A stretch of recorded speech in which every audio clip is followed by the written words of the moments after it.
Most writers hate marketing, and even 2 years in, I'm still not sure what I'm doing. Some people find success with simple strategies, while others face nothing but silence from the populace for using the same methods. It's not always clear why one tactic works for one person and not another. It's not clear why some people seem blessed to earn 100 followers with a couple videos, while others, seemingly making the same content, need 200 videos to make the same impact. Like most, I don't know what the magic recipe is. What I do know is that, as a writer, whether you publish traditionally or self-publish, you're expected to market both yourself and your work. How you do so will largely depend on your needs and what you can manage. Most recommend starting with only a couple channels to maintain. My lack of experience aside, there are 5 content types I've observed people using. Whether you choose to market through a blog, an Instagram account, a TikTok, or even a YouTube channel, these 5 content types can be used across the board. The content you create can be as simple or as complicated as you deem best. But for most, simple is usually better. All of these content types or topics also relate to either writing or books. There may be other topics you experiment with, depending on your genre. For example, if you write Regency romance, you might run a blog explaining the Regency times or the history of Jane Austen. However, the topics I plan to present should be applicable to all fiction writers. Before we continue, I'm Riley and this is Otherworldly Fiction. On this channel, I rant about fantasy books, discuss lore and character backstories, offer bookish opinions, and share writing advice. If any of that sounds like your cup of tea, hit that subscribe button. Posts are on Fridays. There are 5 content types you should consider as a writer. You don't have to use them all, and you may even weave in topics of your own depending on your genre. But if you're stuck for ideas, these are a good place to start. Number 1 is writing advice. If you choose to start an Instagram page or YouTube channel dedicated to offering writing advice, this isn't a bad idea. All writers are readers, which means you'll still be attracting potential customers. At the end of any tutorials, you may even throw in a brief mention of your book, especially if it's a writing advice book, designed to expand on the topics you've covered. Of course, if you go this route, you have to keep one fact in mind. You'll only be attracting writers, which means many readers who might otherwise love your story will overlook this marketing method entirely. That said, having a niche, such as writing, can also attract more people, because you can focus in on a smaller group. As for me, I recommend a mixed approach. Other channels have managed to sell their books on writing advice alone, with a notable example being Jenna Marisi, but just as many mix in vlogs, book hauls, and reviews to keep their channel relevant to a wider range of potential readers. Plus, if you only attract writers, you're also going to be attracting a harsher audience. All readers can be pretty harsh, but writers are trained to look for imperfections. While Jenna is someone who knows how to market herself, there's no shortage of channels crucifying the quality of her books. If you put yourself out there as a writing guru, expect to be scrutinized more than you would have been. Finally, churning out writing advice can become tedious or difficult. If your own experience is limited, you'll have to set aside time to do research, which means your information, while useful, could come across as generic. If you make yet another hero's journey video, people might pass over your channel or account because they've seen this information dozens of times before. You need to have something unique to contribute to the discussion. And if you're forcing yourself to share advice on a weekly or even daily basis, you could run out of original advice. Number 2 is book reviews. Other writers run book talks or become booktubers, sharing their passion for books with other writers. This shows that you, like the audience you're hoping to attract, read on a regular basis, and that you enjoy the same things they do. While some might read across genres, there's also an advantage to reviewing within the genre or genres you hope to write in, as you'll end up attracting those readers most likely to enjoy your book too. Of course, this option comes with its own caveats. Reading a book, taking notes on it, and then composing a review takes time. Some people can read 20 books in a month, but most manage 5 or less. If your channel requires you to post weekly, or even a couple times a week, that's a demanding schedule, especially if you decide to read a book, which is 800 pages long. This is why many booktubers or booktalkers still diversify their content. Even if the main focus of your channel is to review books, whether they be arcs or books of your choosing, many creators also do mini reviews, quick opinions, book hauls, or list books they'd like to read. I'm personally not a fan of book hauls on YouTube, though many love them, but I enjoy the quick book hauls creators present on BookTok. Moreover, you can discuss various aspects of a single book. In addition to reviewing a book, you might dedicate a video or post to a favorite character, generate listicles based on your favorite characters, scenes, or quotes, discuss a scene which made you uncomfortable, offer a controversial opinion, and so on. In this way, you might be able to squeeze as many as 6 videos out of one book alone.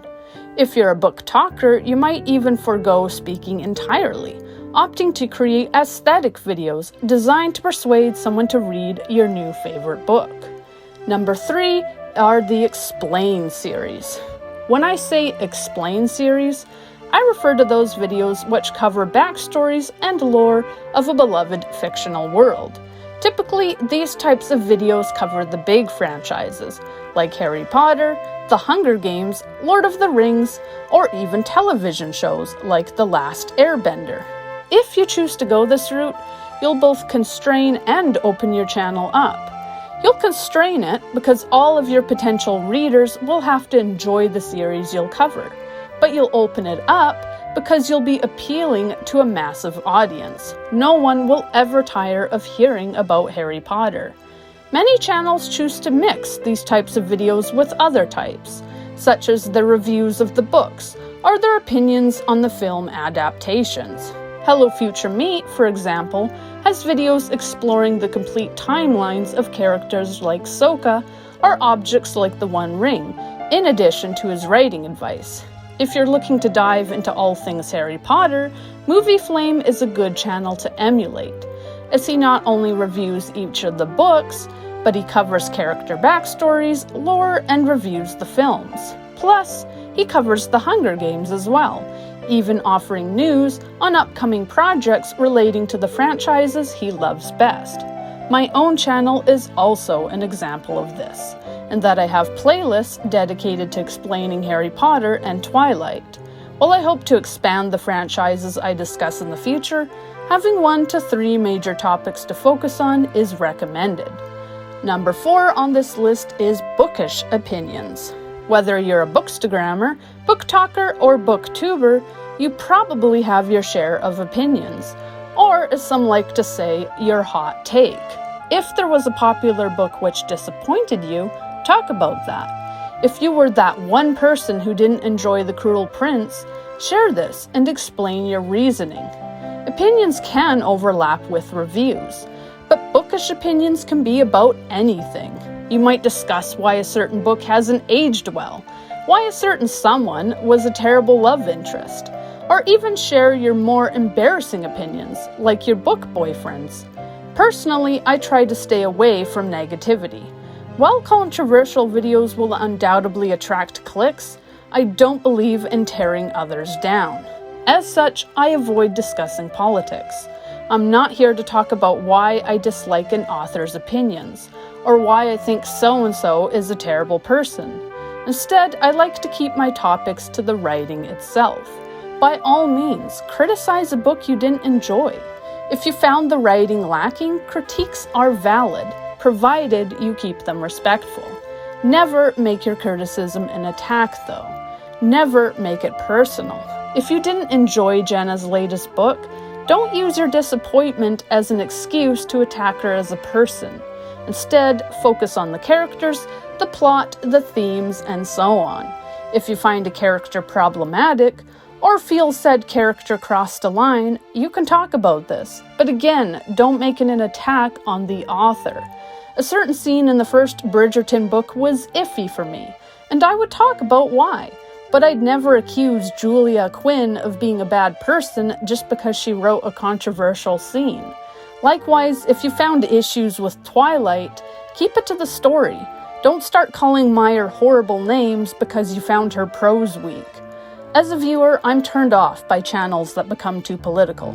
That's just my opinion. Many also love when writers show their true opinions.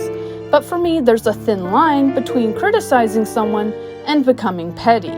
If you dedicate your channel to ripping others apart, you can come across as petty, childish, and unprofessional. And who needs that?